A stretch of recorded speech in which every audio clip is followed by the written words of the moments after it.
Bonjour.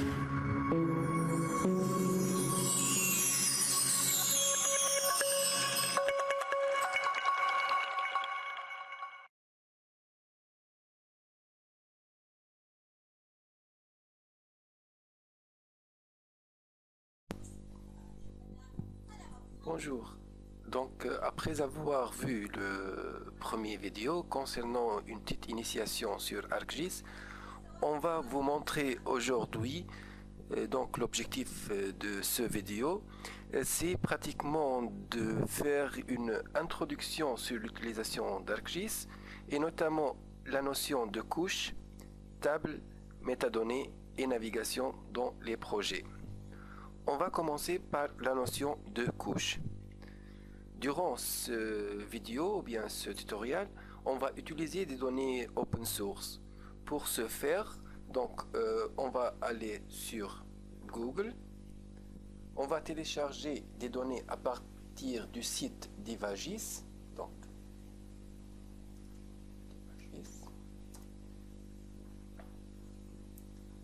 Donc, on clique sur téléchargement de données par État.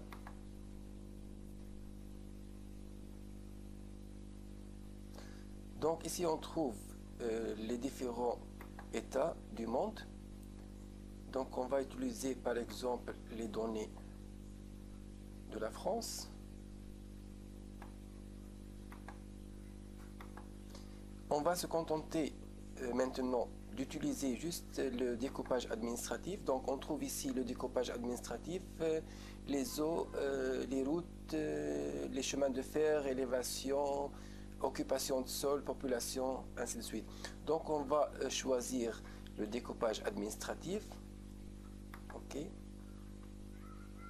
Télécharger. Donc les fichiers seront téléchargés sous format ZP.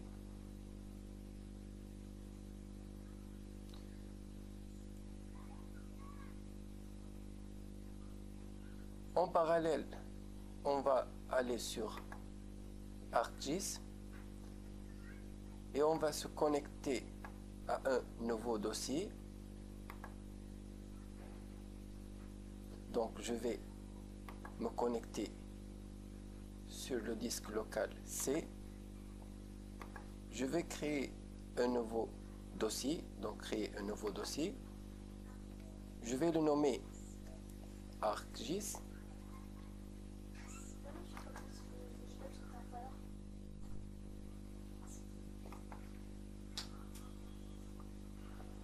OK.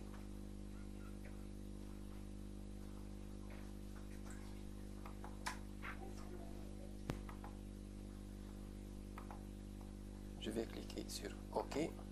Donc on trouve maintenant qu'on est connecté sur deux dossiers. Le premier c'est ArcGIS et le deuxième c'est où on a trouvé les données déjà enregistrées à partir de l'installation d'ArcGIS.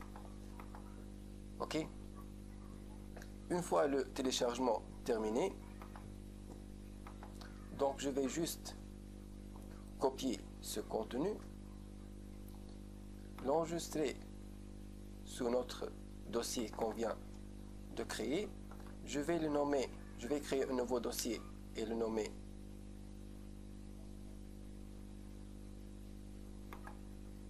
brut.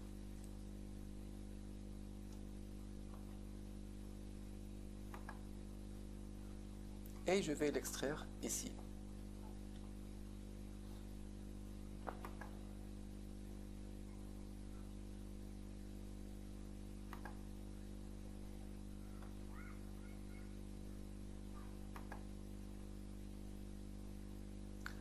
Donc on trouve le découpage administratif de la France. Donc niveau 0, c'est tout l'État. Niveau 1, niveau 2, niveau 3, ainsi de suite. Comme vous voyez, pour chaque niveau de découpage, donc on trouve un nombre de 6 fichiers. Parmi les 6 fichiers, donc ces 6 fichiers sont liés tous à la même couche FRA ADM0. Parmi ces fichiers, il y a au minimum 3 fichiers qui sont essentiels. Sans ces 3 fichiers, on ne peut pas parler d'une couche shapefile, qui sont le fichier .shp, c'est le fichier de forme, le fichier dbf, il contient pratiquement la table attributaire, le fichier shx, c'est le fichier qui fait la liaison entre la forme shp et le fichier dbf. Sans ces 3 fichiers, on ne peut pas parler d'une couche shapefile. En plus, on trouve le fichier PRJ, c'est le fichier qui contient le système de coordonnées ou bien la projection. Donc si on regarde sous ArcMap, on trouve les fichiers, donc on trouve FRA, ADM0.shp. Donc on ne trouve pas ici la notion de dbf, shx, prg, ainsi de suite. Si on affiche ce fichier, ou bien cette couche, on peut le faire glisser.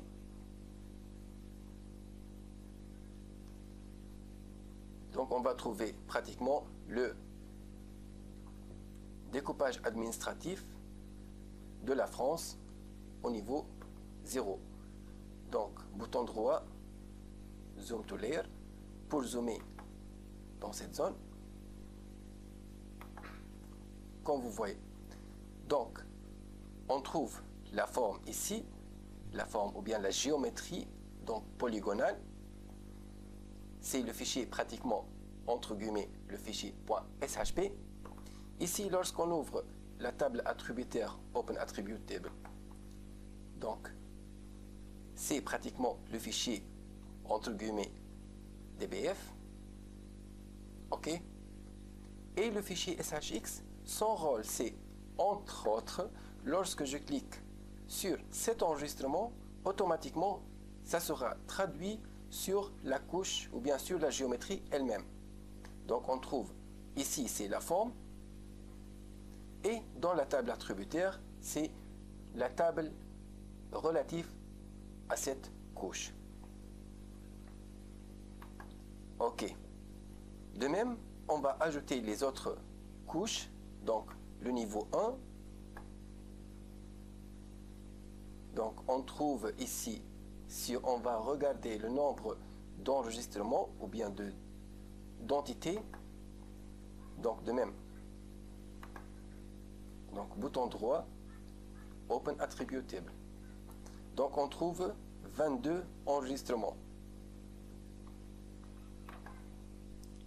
ADM2, de la même façon, on trouve 96 enregistrements.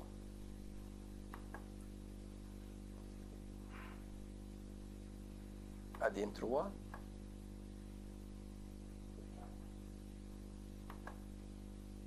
donc on trouve 350 enregistrements. Et ainsi de suite. Donc, en parallèle, si vous voyez ici, il y a un autre fichier qui se crée de façon automatique, c'est le fichier .log. Ce fichier nous dit que ce fichier est déjà ouvert sous ArcMap. Donc, un fichier .log.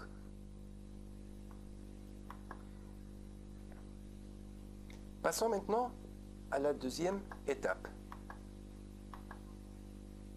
Donc, ici, puisqu'on l'a sélectionné, comme vous voyez ici, le contour a une couleur différente, c'est-à-dire cette couche ou bien cet enregistrement est sélectionné. Et on trouve ici dans la table attributaire un enregistrement sur un est sélectionné. Si on veut le désélectionner, on clique sur Clear Selection. On a aussi la possibilité d'utiliser cet outil ou bien cet onglet Clear Selected Features. La différence que celui-ci il est relatif à cette table seulement, et l'autre, il concerne la totalité du projet.